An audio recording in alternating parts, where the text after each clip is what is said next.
नमस्कार, मैं Sandeep Tiwari. NTPC exam 2025 के लिए हम लोग फिर से प्रैक्टिस क्लास में आज एक साथ फिर से लाइव हैं और कंटिन्यू करने चल रहे हैं आज की इस प्रैक्टिस को जो अभी तक की परीक्षा के ऊपर आधारित है। मैंने अपने हिसाब से सवालों का सिलेक्शन किया है और आप लोगों की तैयारियों में जो आगे जिनका जिनका पेपर है उनके लिए यहाँ पर यह प्रयास हमेशा से किया है। आप अपनी तैयारियां इन क्वेश्चंस इन सवालों के साथ जरूर कंटिन्यू करें और आगे परीक्षा में पार्टिसिपेट करने से पहले इन वीडियोस को इन सेक्शंस को जरूर कवर कर लें। वीडियो को लाइक और शेयर भी कर दें। डिस्क्रिप्शन में टेलीग्राम ग्रुप है, उसको ज्वाइन कर लें जिससे कि तमाम पीडीएफ और कनेक्टिविटी आपको प्राप्त होती रहे। और अगर अच्छा लगे मेरे साथ लगातार जुड़ के काम करना हो या काम मतलब मेरे साथ जुड़ करके प्रयास में शामिल होना है, पढ़ाई लिखाई में शामिल होना है, तो चैनल को सब्सक्राइब भी कर लें अगर नहीं किया है तो। बाकी मैं शुरू करता हूं आज के सेशन को, सवालों को लाता हूं। पहले सवाल से आप लोग अपनी इन्वॉल्वमेंट इसमें दिखाइए। पहला क्वेश्चन देखिए क्या है, एक पैटर्न का सवाल है। इस तरह के जो मल्टीप्लीकेशन वाले सवाल है देखने को मिल रहे हैं। लिखा है 17 गुणे 29 है और जो इसका मान है दैट इज 493 और एग्जैक्ट मान होगा। अगर आप मोबाइल कैलकुलेटर से इसका मल्टीप्लिकेशन करते हैं तो आपको 17 का 29 से मल्टीप्लिकेशन के बाद सही में 493 दिखेगा। अब इसने हमसे कहा कि 17 को मैं कर रहा हूं, देखिए 1700। 17 को क्या कर दिया इसने 1700 और 29 को इसने क्या कर दिया पता है, 29 को इसने कर दिया 29 के पहले 2 बार यहाँ पर 2 मतलब 4 स्थान पर दशमलव लगा दिया। अब इनका प्रोडक्ट बोला और बोला कि इसका आंसर कितना हो जाएगा। देखिए एक चीज मैं बता दूं, आंकड़े तो वही हैं, आंकड़े तो वही हैं। अब आंकड़े अगर वही है तो उत्तर भी 493 आएगा। लेकिन आपको पता है कि यहां पर 2 जीरो बढ़ा था तो यहां भी 2 जीरो बढ़ जाएगा, ये सही है। लेकिन यहां 0.4 स्थान पर लगा था तो यहां भी लगेगा 1 2 3 4, तो आंसर इसका 4.93 आना चाहिए। 4.93 आना चाहिए जो कि आपके सामने सी ऑप्शन में है। ऐसे भी आंसर कर सकते थे, मैं आपको बता दूं, ऐसे भी कर सकते थे। इसको मैं 17 गुणे 10 की पावर क्या लिख देता, 2 लिख देता, जबकि इसको मैं 29 गुणे 10 की पावर -4 लिख देता। भाई इसका इसका प्रोडक्ट तो आपके पास ही था जो कि 493 था और इसमें अगर बेसिस सेम थी तो पावर को हम लोग ऐड कर देते, 10 की पावर -2 हो जाता। 10 की पावर -2 का मतलब 493 बटे आपका 100 हो जाता और इसको हम लोग 4.93 तब भी आंसर बताते जो मैंने पहले से आप लोग को बता दिया है। तो राइट सोल्यूशन इसका आ चुका है, सी ऑप्शन करेक्ट आंसर आप लोग आंसर लिख सकते हैं। सेकेंड क्वेश्चन, अनिल अंकित मूल्य पर जो कोई वस्तु थी उस वस्तु की प्राइस जितनी डिक्लेयर्ड थी उस पर 20% की छूट के साथ एक वस्तु खरीद लेता है और जब अपने ग्राहक के सामने लाता है वही वस्तु तो वह 8% की छूट पर उसे बेचता है। उसके लाभ या हानि का परसेंटेज आपको बताना है। सवाल देखिए बहुत ही क्लियर है। जैसे अगर मान लो वस्तु का अंकित मूल्य, अगर हम लोग यहां पर डिस्कस कर ले किसके बारे में, और हमने कहा कि चलो वस्तु की जो एमआरपी है एमपी है वो 100 रुपए है। अब सुनिए, उसने अपने ग्राहक को इस पर 20% की छूट, मतलब अपने को जब वो खुद खरीदने गया था तो अपने थोक विक्रेता से 20% की छूट अर्थात 80 में खरीदा था। जब उसका ग्राहक खुद लेने आया उससे सामान तो उसने उसको 100 ही बताया और 8% की छूट अर्थात उसको कितने में बेचा, 92 में बेचा। मतलब खुद खरीदा है 80 में और बेच रहा है 92 में, तो साफ साफ फायदा दिख रहा है। बोली कितने का, मतलब ये उसकी लागत हो गई और इसका विक्रय हो गया। उसने कितना अधिक प्राप्त किया, 12। 12 लिखिए गुणे 100 करिए बटा कितना कर दे, 80 कर दे, तो 20 चौके 80 होता है, 20 पंचे 100 होता है, 4 तिया 12 है, 3 पचे 15 है। 15% का लाभ उसे इस सौदे में होने वाला है। और मैं आपको बता दूं सवाल एक सतत वृद्धि कमी का डायरेक्ट पूछा जा रहा है। उसकी एकल वृद्धि कमी बढ़कर घटकर कितनी हो जाएगी। अगर जैसे आपके पास कभी ऐसा सवाल आ जाए, ये सवाल पैटर्न आपको एग्जाम में दिख रहा है, मैं आपको बता दूं, जैसे 20% किसी वस्तु के दाम को बढ़ाया, 10% किसी वस्तु के दाम को बढ़ाया, 25% किसी वस्तु के दाम को बढ़ाया घटाया, दोनों की बात हो रही है। तो हमसे पूछा जा रहा है कि नेट प्रतिशत वृद्धि अर्थात उस वस्तु में कुल कितने प्रतिशत की वृद्धि हो रही है, एकल वृद्धि परसेंटेज का मान आपको बताना है। ऐसा सवाल दिख रहा है, सवाल एग्जाम में आ रहा है। तो आपको ऐसे सवालों के लिए जैसे आप भिन्न बना लो, 1/5 कर दो, 1/10 कर दो और 1/4 कर दो। करेक्ट है। हम लिख क्या सकते हैं कि 5 में 1 जुड़कर 4 6 होगा। अगर हम वृद्धि वृद्धि करते जा रहे हैं तो 5 में 1 जुड़कर 6 होगा, देख रहे हैं 5 में 1 जुड़कर, 10 में 1 जुड़कर 11 होगा, ये भी समझ में आ रही बात है, और 4 में 1 जुड़कर 5 होगा। तो आप इसको ऐसे कंबाइन देखिए कैसे कर सकते हैं, समझिएगा। 5 5 से खत्म, कहेंगे 10 चौके 40 है, 11 छके 66 है, 40 से 66 है मतलब 26 जुड़ा है और 26 40 पर बढ़ा है तो हम लिखेंगे 26 गुणे 100/40। करेक्ट है। 20 दूना 40 होता है, 20 पंचे 100 होता है, 2 से इसको करिए 13 बार, 13 को 5 से मल्टीप्लाई किए, 65% की वृद्धि टोटल है। इस तरह का सवाल मैं आपको बता दूं आपकी परीक्षा में आपसे पूछ रहा है, तो इसलिए जरूर ध्यान दीजिएगा इस पैटर्न को, जिससे कि गलत ना होने पाए। आगे बढ़ता हूं। 3 साझेदारों से इस तरह के सवाल भी आ रहे हैं जो कि पार्टनरशिप के हैं, बंटवारे पर हैं, रेशियो पर हैं। सवाल क्या कहता पढ़िए। 3 साझेदारों ने एक व्यापार में 7:2 और 5 के अनुपात से पूंजी निवेश करके व्यापार शुरू किया। 7 भाग किया ए ने, 2 भाग बी ने और 5 भाग किया सी ने। उन्होंने अपनी पूंजी क्रमशः 11 महीना, 7 महीना और 12 महीने तक यहां पर निवेश किया था। 11 महीना, 7 महीना और 12 महीने तक निवेश किया था। उनके लाभ का अनुपात, दरअसल जो लाभ होता है हमेशा निवेश पर आधारित होता है। जिस अनुपात में हम निवेश करेंगे उसी अनुपात में लाभ का बंटवारा होगा। निवेश 2 चीजों पर निर्भर करता है। एक तो निवेश का मतलब जैसे आपको बताओ कितना धन आपने लगाया है और कितना आपने समय दिया है। जैसे 3 पर्सन है, पर्सन का नाम ए है, बी है और सी है। पर्सन का नाम ए, बी और सी है। कैसे, किस तरह से पैसे लगाएं बोलिए। 7, 2 और 5 के अनुपात में पैसे लगाएं। कितने कितने समय तक लगाएं बोलिए। 11 महीना, 7 महीना, 11 महीना, 7 महीना और 12 महीने तक। तो यहां से जो उनका कॉम्बिनेशन बनेगा देखिए कैसे बनकर आ रहा है। 11 सते 77 है, ठीक है, 7 दूना 14 है, 12 पंचे 60 है। अगर कुछ कट रहा हो तो काटे, नहीं तो यही एक्चुअली पूंजी का निवेश होगा और इसी अनुपात में उन्हें लाभ का बंटवारा भी अपना करना होगा।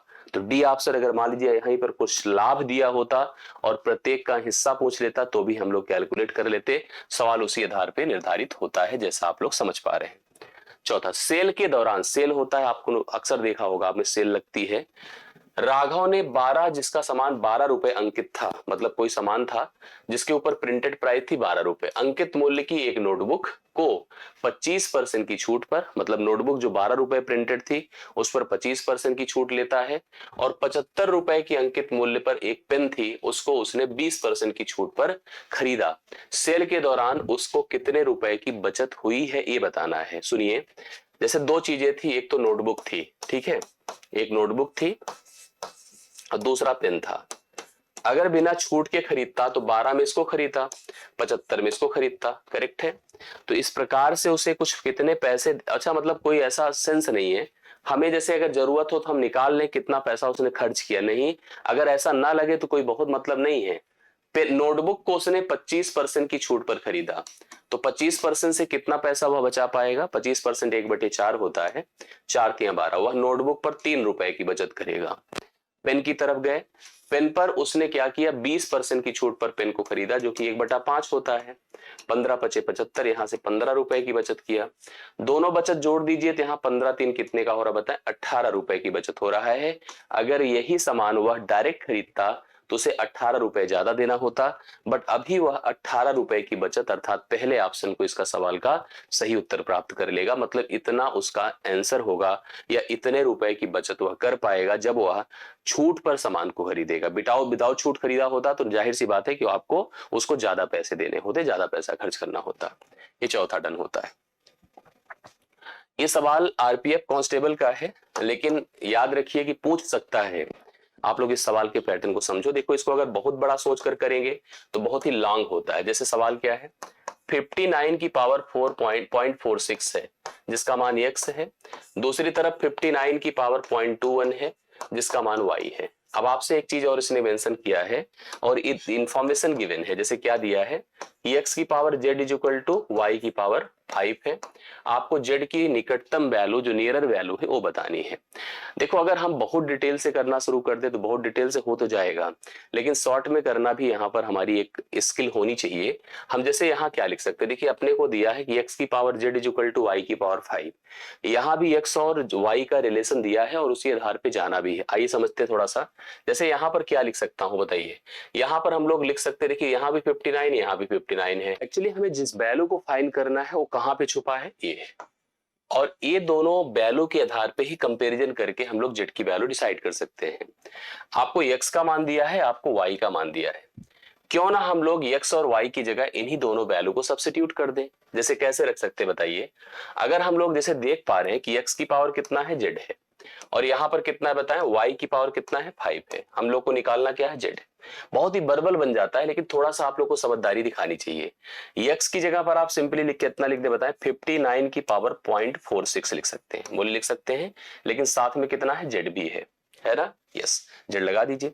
इसी तरह से y की जगह भी 59 की पावर कितना लिख सकते हैं, बोलिए 59 की 0.46 लिख सकते हैं, और ऑलरेडी पावर कितनी लगी है, बोले 5 भी लगा है, सही है ना, कोई दिक्कत नहीं। हमने x की जगह इतना पुट कर दिया, और अब यहां चाहे ऐसे जैसे मैंने अभी बनाया ऐसे आप एक काम कर लो, थोड़ा सा एक क्लियरिटी बनी रहे ना, जैसे दोनों में आपस में सिमिलरिटी दिखे, लो समझ में आई बात है कि नहीं। x की जगह इतना पुट कर दिया, पावर z लगा दिया, y की जगह इतना पुट कर दिया, पावर 5 लगा दिया। अब आपको देखिए दोनों का बेस सेम दिख रहा होगा, अगर बेसिस सेम है तो पावर को इक्वल कर दीजिए, और जो पावर इक्वल होगा तो बोलिए कितना हो जाएगा।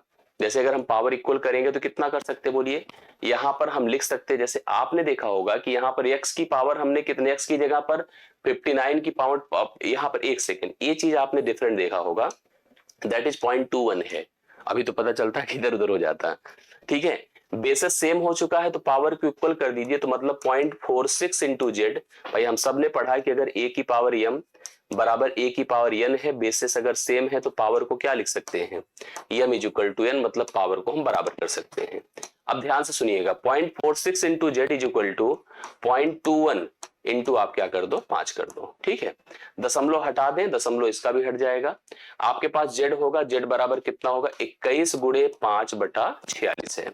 लमसम आंसर आपको एग्जैक्टली बताना है, मतलब नियरर तो आएगा ही आएगा, या पूरा कर ही लीजिए, 5 1 के 5, 21 5 दूना 105/46 है।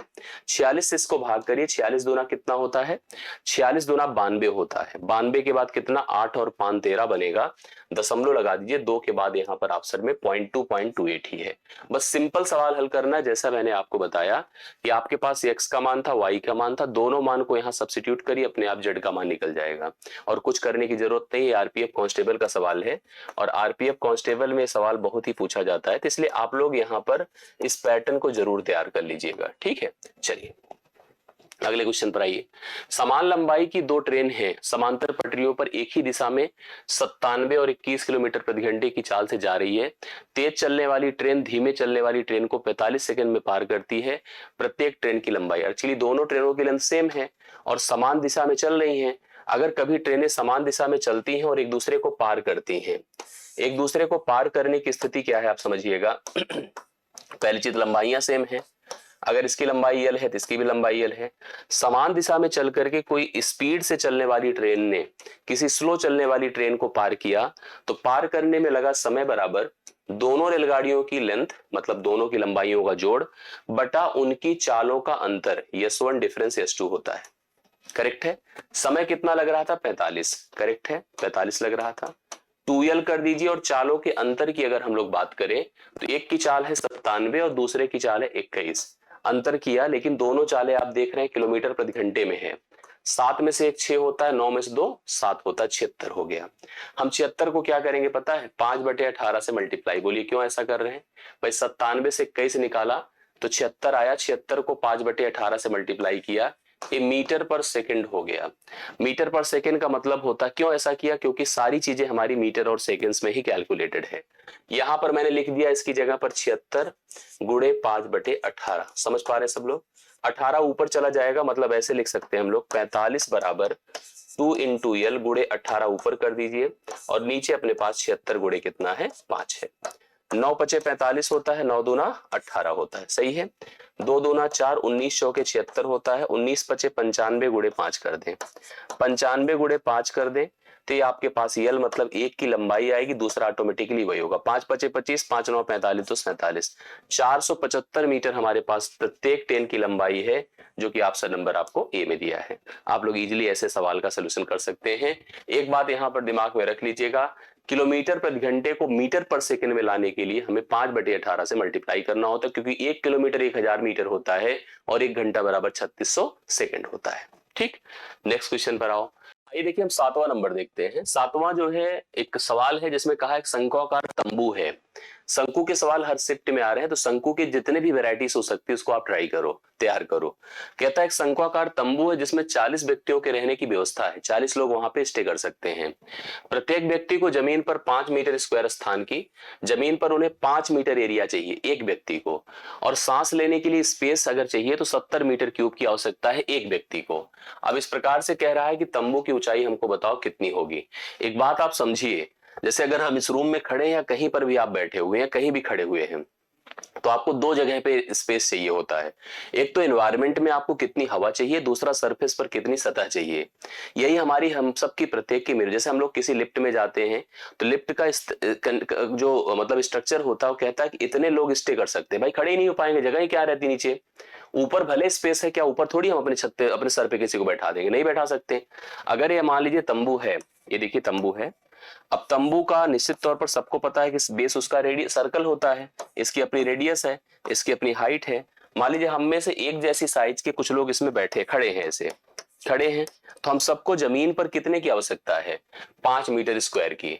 और हम लोग हैं कितने, 40। इसका मतलब इस जमीन सतह का जो एरिया होगा, जो एरिया बेसिकली आप सबको पता है सर्कल है तो पाई आर स्क्वायर होगा, और इसका मान हो जाएगा 5 गुणे 40, अर्थात हम समझ गए हैं 5 गुणे कितना 40, हम समझ गए हैं कि पाई आर स्क्वायर हो जाएगा 200 मीटर स्क्वायर।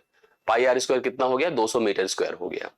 हाइट निकालना है, बट उसके लिए एक चीज और सोचो, हम सबको स्पेस में मतलब हवा में एक व्यक्ति को 70 मीटर क्यूब की आवश्यकता है। तो इसका जो वॉल्यूम हो जाएगा वो कितना हो जाएगा, वॉल्यूम हो जाएगा, टोटल व्यक्ति कितने हैं 40, और एक व्यक्ति को आवश्यकता है 70 मीटर क्यूब की, तो इसका मतलब हो जाएगा 2800 मीटर क्यूब। इतनी स्पेस की आवश्यकता है, अर्थात यही शंकु का आयतन होगा। तो शंकु का जो आयतन होता है क्या होता है, 1/3 पाई आर स्क्वायर इंटू एच होता है। आयतन की जगह पर आप क्या पुट कर दो, 2800 कर दो, 2800 कर दिया, बराबर 1/3 किया, पाई आर स्क्वायर की वैल्यू हमारे पास 200 ऑलरेडी है, और एच हमको कैलकुलेट करना है। हम देखिए इसको इससे खत्म कर देते हैं, 2 14 बार हुआ, 14 2 28, 14 3 42, तो एच का मान बोलिए कितना हो जाएगा, 42 मीटर। ये उस शंकु की एक्चुअल हाइट हो जाएगी, जो आपको 7वें ऑप्शन में एग्जैक्ट आंसर के रूप में मिल रही है। तो शंकु से रिलेटेड जितने सवाल है उसमें स्लैंट हाइट देकर, रेडियस देकर, हमसे आयतन पूछ रहा है, सरफेस एरिया पूछ रहा है, तो इस तरह के सवाल आप लोग जरूर ट्राई करिए, शंकु अच्छे से पढ़ लीजिएगा। आगे बताता हूं मैं आपको, अगले सवाल पे लेके चलता हूं। सरलीकरण भी आप सबने जैसे पढ़ा कि आपको जो है लगभग 3 से 4 या 5 सवाल भी एग्जाम में मिल रहे हैं। आइए इस सवाल को, इस क्वेश्चन को ट्राई कर दे। देखिए क्या लिखा है, एक ब्रैकेट है करली, 20 है, माइनस यहाँ पर 25 है, माइनस 33 है, ऐसे क्लोज कर दो, भाग कर दो, फिर ओपन करो, -5 है, गुणे 4 है, माइनस 6 है, और फिर क्लोज कर दो, प्लस करो, 56 है, भागे -27 है, और +13 है। तो आपको बॉडमास नियम सारा कंफर्म होना चाहिए, ब्रैकेट आपकी स्थिति फाइनली आपकी डन होनी चाहिए, और उसी आधार पे चलकर सोल्यूशन हम लोग कर ले। 3 हिस्सों में सवाल बटा हुआ है। पहला हिस्सा ए है, आप देख पा रहे हैं, दूसरा हिस्सा ए है, देख पा रहे हो, तीसरा हिस्सा ए है जो हम लोग देख पा रहे हैं। करेक्ट, इस तरह से इसको ट्राई करते हैं, देखिए हम लोग कैसे कैसे कर पाएंगे। जैसे एक तरफ से शुरू करते हैं तो ये हो जाएगा, पता है आपका 25 से -33 मतलब 8 हो जाएगा, 25 8 33 होता, माइनस माइनस प्लस 8 होगा तो 28 हो जाएगा। डिवाइड ऐसे रखे रहिए, देखिए यहां पर चलते हैं। जैसे इसमें सबसे पहले इसका मल्टीप्लीकेशन होगा तो -20 होगा, -20 + 6 हो जाएगा, तो ये -14 होगा। इसका सोल्यूशन कितना आएगा, -14। ऐसे रहने देते हैं, इधर चले आते हैं, इसको इससे जब हम घटाएंगे तो 14 आएगा, लेकिन -14 आएगा। 14 चौके 56, ये आपका कितना हो जाएगा, 4 होगा, वो भी कितना होगा, -4 होगा। तो आप देख लो तो ये आपको कंफर्म हो जाएगा। जैसे आप स्थिति देखो, समझिए क्या है, आपके सामने प्लस है, तो प्लस है तो जाहिर सी बात है कि आएगा इधर, लेकिन इससे पहले इसको कितना कर देगा, -2 करेगा। -2 -4, इसकी वैल्यू कितनी होने वाली है, -6। अगर आप सही सोल्यूशन समझ पा रहे हैं तो -6 इसके लिए राइट सोल्यूशन होगा। ध्यान से करिए, प्लस माइनस में ही लोग कंफ्यूज होंगे इसमें, बाकी तो मुझे लगता है कॉन्सेप्ट में क्लियरिटी है। ठीक है, अगला सवाल देखिए, 3 दिन का 30 घंटे के साथ, सिंपल सवाल है बट ऐसे पूछ रहा है इसलिए मैं आपको बता रहा हूँ। 3 दिन है और यहाँ पर कितना बताएं, 30 घंटे हैं, जो हम लोग डायरेक्ट नहीं कर सकते, हमको दिन को घंटे में लिखना होगा। एक दिन में कितने घंटे होते हैं, 24, तो 3 गुणे क्या कर दें 24, और यहाँ पर ऑलरेडी आपका 30 है। अब घंटे घंटे हो गया, कंपेयर कर लेंगे, 3 से 10 बार गया, 2 से कितना कर देते हैं 12 बार, 2 से 5 बार, 12 अनुपात कितना होता है 5। बी ऑप्शन राइट सोल्यूशन है। करेक्ट आंसर आप लोग नोट कर सकते हैं, कंफर्म कर सकते हैं, लिख लीजिएगा, सही आंसर है। ठीक है, आगे बढ़िए। एक त्रिभुज की 3 भुजाएं 5, 12 और 13 है। देखने से समझ में आ गया कि एक समकोण त्रिभुज है। 5, 12, 13 पाइथागोरियन ट्रिपलेट बनाता है, तो समकोण त्रिभुज है। इस त्रिभुज की तीनों भुजाओं के मध्य बिंदुओं को जोड़कर एक छोटा त्रिभुज बनाया जाता है। छोटे त्रिभुज का क्षेत्रफल आपको बताना है। आइए सबसे पहले जो त्रिभुज था बड़ा वाला, उसको देखिए। मैंने आपसे पहले से कह दिया कि समकोण त्रिभुज है। समकोण त्रिभुज की प्रत्येक भुजाओं के मध्य बिंदुओं को जोड़ करके एक छोटा त्रिभुज बनाया जाता है। और छोटा, पहले अगर मान लो इसका नाम एबीसी था और इसका नाम अभी अभी डीईएफ आया, तो सबसे पहले ध्यान रखिए, जो मेन त्रिभुज था एबीसी, ठीक है, मैंने लिखा एरिया ऑफ ट्रायंगल एबीसी। वो एक समकोण त्रिभुज था जिसका एरिया 1/2 बेस इंटू हाइट होता है। तो बेस कितना होगा 5 और हाइट कितनी हो गई 12। तो 2 छंगे 12, 6 पंचे 30, मतलब इस 30 मीटर स्क्वायर इसका क्या हो गया, एरिया हो गया बड़े वाले त्रिभुज का। दरअसल याद रखना, जब भी कभी कोई त्रिभुज की दो भुजाओं के मध्य बिंदुओं से हम कोई एक रेखा खींचते हैं, तो मेन भुजा जो तीसरी भुजा होती है उसकी आधी और उसके समांतर हो जाती है। और इसी तरह से ये भी आधी और समांतर होगी, ये भी आधी और समांतर होगी विपरीत साइड के। और मध्य बिंदुओं को मिलाने से जो त्रिभुज बनता है, वह जो त्रिभुज होता है मेन त्रिभुज के एरिया का 1/4 बनता है। 1/4 area of triangle, 1/4 area of triangle ABC. ABC के क्षेत्रफल का 1/4 होगा। तो इसका जो एरिया बनेगा 1/4 होगा, गुरे एरिया यहाँ पर कितना इसका 30 है, 2 दूना 4 है, 2 15 बार है, 15/2 करिए 7.5 मीटर स्क्वायर होगा। सेंटीमीटर सेंटीमीटर स्क्वायर होगा। किसका, जो हमारे पास मध्य बिंदुओं को जोड़ करके बना त्रिभुज है, उसका क्षेत्रफल आपका 7.5 हो जाएगा। अगर हम भुजा पेरीमीटर की बात करते, मान लो इनके पेरीमीटर पूछता, तो पेरीमीटर बेसिकली आधा हो जाएगा। कैसे, अगर यह भुजा आपकी कितनी है 5 है तो 2.5 हो जाएगी, अगर यह 12 है तो 6 हो जाएगा, और यह 13 है तो 6.5 हो जाएगा। तो इस हिसाब से हम लोग पेरीमीटर्स के लिए जितना पेरीमीटर मेन त्रिभुज का आया होता उसका आधा कर देते हैं, तो मध्य बिंदुओं को जोड़ने से बने त्रिभुज का परिमाप आता है। लेकिन क्षेत्रफल 1/4 होता है, 1/4 हो जाता है, इसको ध्यान में रखिएगा। 10वां डन है। 11वें पर आइए। 4 संख्याएं हैं, ए बी सी डी का जो कुल औसत है वो 26 है। मतलब अपने पास ए था, बी था, सी था, डी था, 4 कुल संख्याएं थी जिनका औसत 26 था। यदि इसमें कह रहा है कि ए और बी का जो औसत है 19.5 है, हमसे सी और डी का एवरेज पूछ रहा है। देखो, अगर हम कोई और ट्रिक ना अप्लाई करें, ट्रेडिशनल ही चले तो भी सवाल हल हो जाएगा। भाई अपने पास कुल संख्याएं 4 थी, हमारे पास ये संख्या 4 थी, और यहां पर आपको औसत दिया हुआ है, तो क्यों ना हम ऐसे सिंपल कर दें कि योग निकाल दे डायरेक्टली।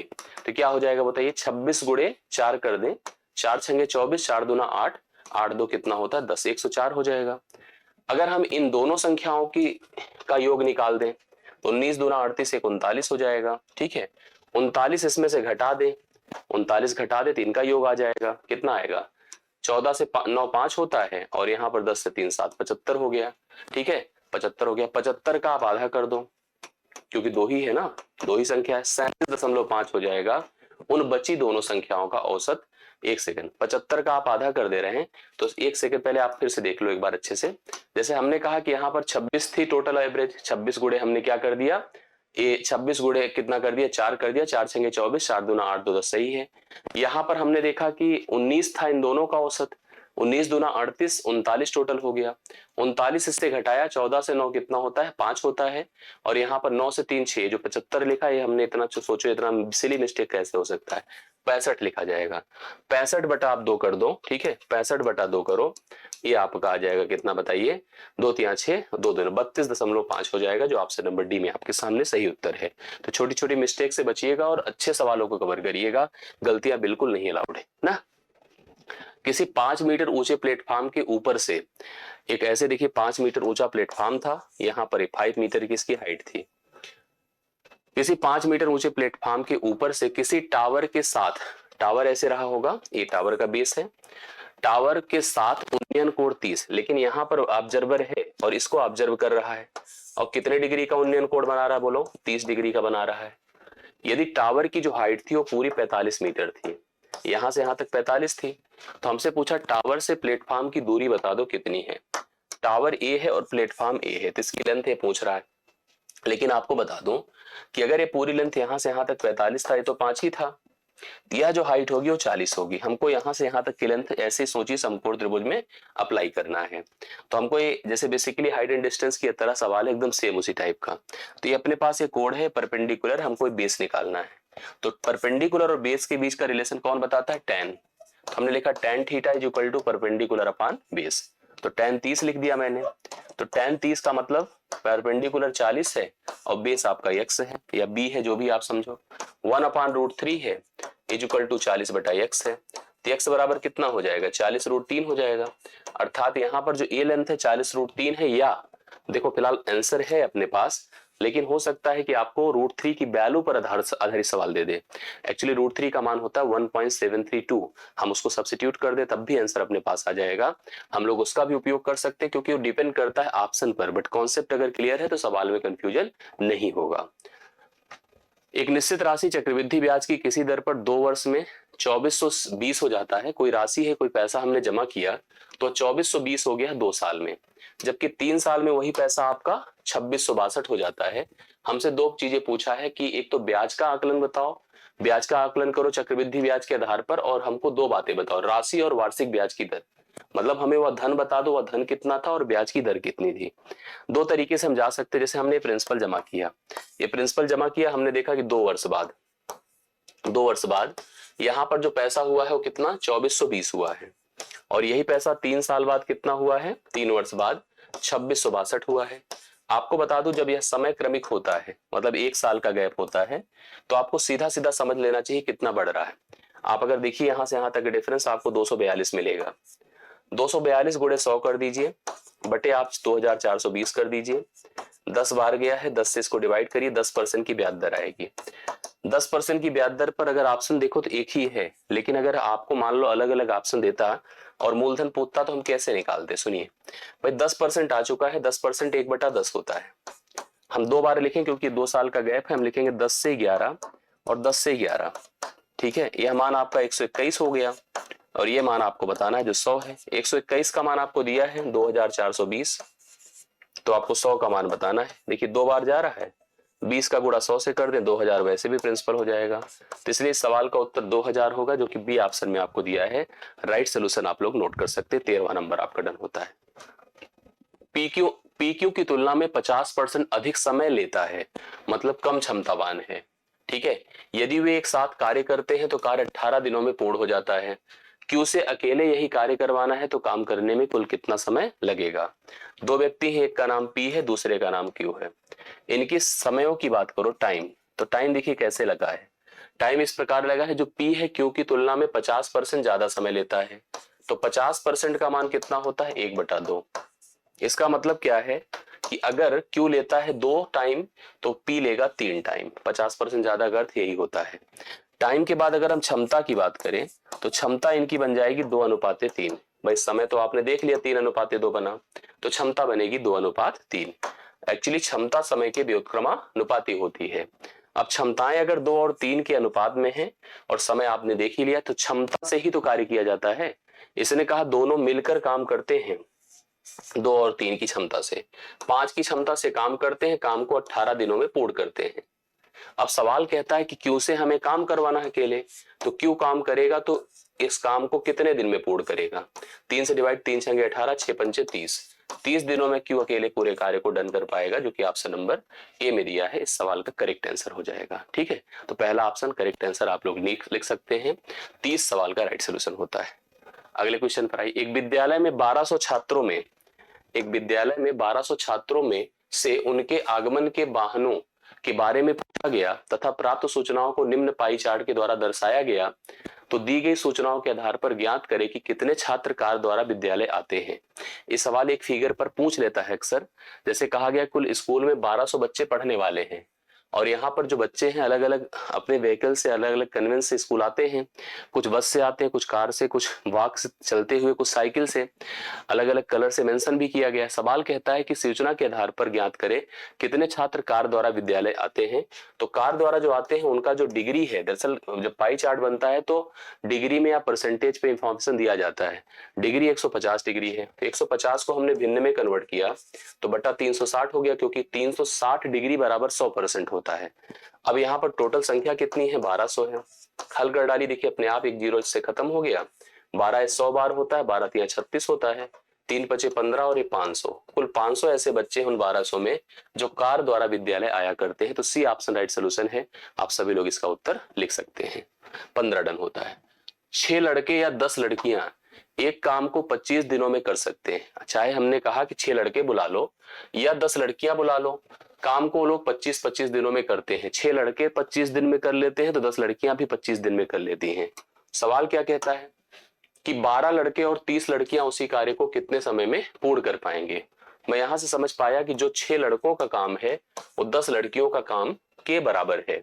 ऐसे में 2 3 6 होता है, 2 5 10 होता है। 3 लड़कों का काम 5 लड़कियों के काम के बराबर है। तो लड़का बटा लड़की बराबर 5:3 है, मतलब 5 की क्षमता लड़कों की है, 3 की क्षमता लड़कियों की है। सवाल कहता है कि मुझे काम करवाना है 12 लड़के और 30 लड़कियों से। तो हमने देखिए इस तरह से कहा कि हमने 6 लड़के आए तो काम को 25 दिनों में पूरा कर पाएंगे। अब कह रहा है कि हमारे पास देखिए अगर 12 लड़के हों प्लस 30 लड़कियां हों तो कार्य कितने दिनों में समाप्त होगा, ये सवाल आपसे पूछा है। एक लड़के का एक दिन में कार्य जो है वो है 5, एक लड़की का एक दिन में कार्य है 3। मैंने लिखा 6 पंचे 30, गुणे आपने 30 कर दी, 25 कर दिया। समझ रहे हैं कैसे हुआ 30 हो, क्योंकि एक लड़का 5 काम करेगा तो 6 लड़का 30 काम करेगा। 12 लड़का 12 गुणे आप 5 कर दो, 12 पंचे 60 हो गया। 30 लड़की 30 गुणे 3 कर दो, 90 हो गया। गुणे डी कर दो, ठीक है, ये आपका ऐसे रहने देते हैं। 30 गुणे 25 कर देते हैं, बराबर आपका कितना होगा, 150 होगा। गुणे डी कर दीजिए, 25 छक्के 150 होता है, 6 से डिवाइड कर दे, 6 पंचे 30 होता है। 5 दिनों में कार्य आपका डन हो जाएगा, जो आपके लिए राइट सोल्यूशन होगा बी ऑप्शन, आप इसको लिख सकते हैं। 16 डन होता है। समचतुर्भुज रोम्बस का सवाल है। रोम्बस जैसे वर्ग होता है उसी प्रकार से रोम्बस होता है। सभी भुजाएं बराबर होती हैं, हालांकि ये समांतर चतुर्भुज है। सभी भुजाएं बराबर है, विपरीत भुजाएं समांतर है। फिलहाल ये सब समांतर का भी कोई मतलब नहीं है। ये इसके बराबर, इसके बराबर, इसके शब्द all the sides are the equal. इसका जो एरिया दे रखा है 216 दिया है। इसके एक विकर्ण की लंबाई 24 मीटर है। देखो एक विकर्ण यहां से यहां तक की लेंथ है और इस लेंथ को इसने कहा कि चलो हम ऐसे मान लेते हैं ए बी सी डी करके। तो एक विकर्ण जो अपना एसी है, बोलो एसी है 24 है। सवाल कहता है समचतुर्भुज की प्रत्येक भुजा की लंबाई बताओ। दरअसल प्रत्येक भुजाएं समचतुर्भुज की बराबर होती हैं, ठीक है, प्रत्येक भुजाएं बराबर होती, सब की सब ए ही होती हैं। आप एबीसीडी अलग अलग करके कैटेगराइज करने की जरूरत हमको नहीं है। आपसे परिमाप भी पूछ लेता है। अगर एक विकर्ण आपको दिया, पहले एक चीज और सोचे कि समचतुर्भुज का जो एरिया होता है 1/2 d1 इंटू d2 होता है, d1 इंटू d2 होता है। एरिया हम लोग को दे रखा है कितना, 216 बराबर 1/2 गुणे d1 अपने पास है 24, d2 नहीं पता है, ठीक है। 2 से इसको डिवाइड किया 12, 12 से काटा 12 1 के 12, तो d2 का मतलब 12 1 के 12 9, 12 9 21, 12 8 96। तो इसकी लेंथ कितनी हो जाएगी बताएं, d2 जैसे 18 हो गई। और इसकी लेंथ कितनी है बताएं, यहाँ पर 24 है। समचतुर्भुज के जो विकर्ण होते हैं एक दूसरे को समकोण पर समद्विभाजित करते हैं। समद्विभाजित करना मतलब यह इसके बराबर या इसके बराबर, ठीक है। और कोण कितना बनता है बोले, कोण यहाँ 90 डिग्री का बनेगा। अगर ये 24 तो हिस्सा 12 हो गया और अगर 18 तो हिस्सा 9 हो गया, ठीक है। अब सुनिए, आपको निकालना क्या है, ए भुजा। पाइथागोरस का नियम लगेगा, या तो ऐसे कर ले 12 का वर्ग प्लस 9 का वर्ग, अंडर रूट में निकल जाएगा भाई, रूट जो आएगा उसका वर्गमूल करना होगा। या तो पाइथागोरियन ट्रिपलेट आपने सुना होगा, 3 4 5 का बनता है। 3 तिया 9 है, 3 चौके 12, 3 से काटा है, 3 4 के साथ इसका 5 बनेगा, बट 3 से काटा है तो 3 से मल्टीप्लाई कर दो, 15 हो जाएगा। तो 15 सेंटीमीटर आएगा, 15 मीटर। परिमाप पूछा होता तो 15 गुणे 4 करना पड़ता, तो 15 चौके सॉरी एरिया परिमाप पूछता तो 15 गुणे 4 करते तो 60 भी आ जाता। जो पूछेगा उसी हिसाब से राइट सोल्यूशन करेंगे। एक बेलनाकार टैंक है, बेलनाकार टैंक देखो कैसे है, ऐसे एक बेलनाकार टैंक है। इस प्रकार से एक बेलनाकार हमने स्ट्रक्चर क्रिएट कर दिया टैंक के रूप में, जिसकी क्षमता है 3080 घन मीटर क्यूब। इसका वॉल्यूम दिया है 3080 मीटर क्यूब। सवाल क्या कहता है, यदि इसके आधार की त्रिज्या जो बेस है इसका सर्कुलर होता है 7 दिया है, तो इस टैंक की गहराई मतलब ऊंचाई आपसे पूछ रहा है। दरअसल आयतन जो होता है वो होता है पाई आर स्क्वायर इंटू एच बराबर 3080 दे रखा है। पाई का मान 22/7 है। आर स्क्वायर मतलब 7 गुणे 7 कर दें, गुणे एच कर दें, बराबर 3080 कर देते हैं। सही है, तो 7 7 से खत्म कर देते हैं। 11 दूना 22 है, 11 दूना 22, 11 अट्ठे 88, जीरो कर देते हैं। ठीक है, 7 चौके 28 होता है, 40 हो गया, 2 से और काट देते हैं 20। एच का मान आपका कितना हो जाएगा 20 मीटर। तो 20 मीटर डी ऑप्शन इस सवाल के लिए राइट सोल्यूशन आप लोग लिख सकते हैं। 18वां आपका डन होता है। 19 पर समीकरण देखो दिया है क्या, 3x माइनस 5y बराबर 19, 3y minus 7x plus 1 is equal to 0 के ग्राफों का प्रतिच्छेदन बिंदु, मतलब इनका इंटरसेक्टिंग पॉइंट जो दिया है वो आपका अल्फा और बीटा है। जो इंटरसेक्टिंग सेक्शंस है अल्फा बीटा है, तो हमसे 3 अल्फा माइनस बीटा की वैल्यू पूछ रहा है। मतलब सबसे पहले जैसे आपको इक्वेशन दिया है 3x माइनस 5y, एक सवाल आपके यहाँ ऐसे पूछा जा रहा है जैसे कुछ कलमों कुछ कापियों का मूल्य इतना है, कुछ अन्य कलमों और कुछ अन्य कापियों का मूल्य इतना है, तो एक पेन एक कापी का मूल्य पूछ रहा है। तो लीनियर इक्वेशन कैसे सवाल आ रहे हैं, फिलहाल थोड़ा सा स्टैंडर्ड उसका दूसरे स्तर पर है। 19 है, अब यहाँ 7y minus 3y minus 7x दिया है, तो माइनस 7x यहाँ करो प्लस 3y करो, बराबर आपको -1 लिखना पड़े क्योंकि एक उधर ट्रांसफर होगा। इनके जो मूल आएंगे मतलब एक्स वाई की वैल्यू आएगी, जो प्रतिच्छेदन बिंदु होगा वह वैल्यू होगा जो दोनों को सेटिस्फाई करे। और हम डायरेक्टली ऐसे तो सोच नहीं पाएंगे, हमें इसको इक्वल ही करना होगा, हमें इसको एलिमिनेट करके एक्स वाई की वैल्यू निकालनी पड़ेगी। कैसे निकाल पाएंगे सुनो, जैसे अगर हम क्या कर दें, इसको कर देते हैं किससे गुणा 3 से, और इसको कर देते हैं 7 से। ठीक है, तो 7 त्रिक कितना हो जाएगा 21। ठीक, 21x माइनस 7 बचे 35y, 19 सत्ते कितना 133, कितना 133 ही होगा। ठीक है, बराबर लिखा है, ठीक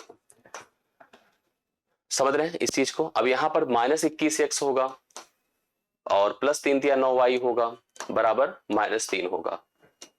ये आपका खत्म ही हो जाएगा, 9 से 3 निकले 9, 35 से 9 निकलेगा कितना 26, 9 35 होता है, -26y हो गया। और इसको अगर घटा दे तो 130 होगा पॉजिटिव में, तो y का मान कितना हो गया -5। y का मान अगर आ गया तो कहीं सब्स्टिट्यूट कर दो, चाहे यहाँ चाहे यहाँ। तो हम जैसे इसी में कर देते हैं, -7x प्लस y की जगह पर -5 तो -15 हो गया, बराबर -1 है। तो -7x बराबर आपका उधर जाएगा तो कितना 14 हो जाएगा, और x बराबर -2 हो गया। तो x का मान -2 है, y का मान -5 है। यहाँ लाइए रखिए, 3 गुणे आप x की जगह पर अल्फा रख दो, -2 कर दो, और y की जगह पर बीटा कर दो, -5 प्लस 5 होगा, तो -6 प्लस 5 हुआ। तो -1 इस सवाल के लिए राइट सोल्यूशन होगा, जो ऑप्शन नंबर बी में दिया हुआ है। करेक्ट आंसर है, आप सभी लोग उतार ले, सही कर ले, आंसर हल हो गया। 20वां नंबर है, आप इसको समझो क्या दिया है और क्या करना अपने को। एक त्रिभुज एक्स वाई जेड है, शीर्ष y पर समकोण है। ये देखिए ऐसे बना है, मान लीजिए यहाँ x होगा, ये y होगा और z होगा। इसने हमसे कहा कि y पर समकोण है। यदि कोण यम जेड, मतलब z की वैल्यू जो है आपके सामने 30 डिग्री दिया है, यही बोला है, तो साइन x कहा है हमसे, साइन x -3/√2 की वैल्यू बताओ क्या होगा। आपको मैं बता दूं, अगर z का मान 30 है तो x का मान 60 होगा। बोले सही कर रहा हूं, यस।